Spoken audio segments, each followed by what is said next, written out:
Honours ডিগ্রির শিক্ষার্থীদের মাসিক বেতন 750 থেকে 500 এবং উচ্চ মাধ্যমিক পর্যায়ে মাসিক বেতন 700 করার দাবি জানাচ্ছি। আমাদের 2 নম্বর দাবিটি হচ্ছে একাডেমিক সকল সনদপত্র, প্রশংসাপত্র সহ কোনো প্রদানে কোনো অর্থ নেওয়া যাবে না এবং ফর্ম ফিল আপের অতিরিক্ত কোনো ফি নেওয়া যাবে না।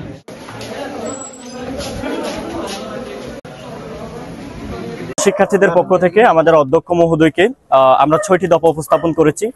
এই দফার সাথে অনেকক্ষণ আমাদের কথা হয়েছে শিক্ষকদের সাথে, সেখানে অনেক যৌক্তিকতা তুলে ধরেছেন শিক্ষকরা, অবশ্যই বলেছেন এগুলো যৌক্তিকতা আছে। এগুলো অবশ্য আমরা চাই, কারণ কেন চাই তা আমি বলি। এখানে যত সব আমরা দাবি দিয়েছি, যে 6টা দফা আমরা দিয়েছি, তার সবারই মতামত আছে, কারণ এগুলো আমরা ভেবে চিন্তে দিয়েছি। কারণ এখানে অনেক দিনমজুর আছে, দিনমজুরের সন্তানরা আছেন, যাদেরকে আমরা অনেক আছে, দেখা যাচ্ছে কি মেধা আছে কিন্তু টাকার অভাবে কি করতে পারতেছে না, পড়াশোনা করতে পারতেছে না। আমরা এগুলোই তুলে ধরছি। আমাদের ওনার পদত্যাগের ব্যাপারে আমাদের কোন রকম কি নাই, সম্মতি নাই। আমরা শুধু চাইছি আমাদের অধিকার। ওই দিনের পর আমরা সিদ্ধান্ত নিব বসে কি করব না করব। ওখানে কিন্তু আমাদের এক দফা দাবি হবে না, অনেক দফা আসবে, ঠিক আছে? এখানে যে অনেকে বলতেছে আমরা ওনাদের পদত্যাগ চাইবো, ওটা না। উনি নিজে জানিয়েছে উনি আমাদের দফার সাথে একমত। উনি একবার বলেন নাই যে আমাদের দাবির সাথে একমত নয়। উনি বলছে আমাদের হ্যাঁ আমরা মানে নিচ্ছি, কিন্তু আমাদের একটু প্রসেসিং এ সময় লাগবে। আমাদেরকে সময় দিয়েছিল 5 দিন। হ্যাঁ, আমরা বলেছি, আমরা সাধারণ শিক্ষার্থীরা বলছে যেহেতু এটা লং প্রসেস, এটা অনেক দীর্ঘদিন চলে এসেছিল, আমাদের 700 টাকা বেতন, কিন্তু এটা যেহেতু লং প্রসেস, এটাকে যেহেতু ঠিক করতে হবে, আমরা তাদের 5 দিনের জায়গায় 7 দিন দিয়েছি। ওরা যে দাবি 6টা দিয়েছে সম্পূর্ণ আমি মনে করি যৌক্তিক, এখানে অযৌক্তিক একটাও নেই।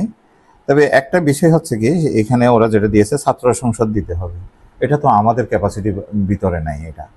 এটা বাংলাদেশের সামগ্রিক অবস্থা পরিপ্রেক্ষিতে সেন্ট্রালি যখন দেবে আমরা অবশ্যই দেব, এটা ছাত্রদের হাতে এটা ছেড়ে দেব এটা।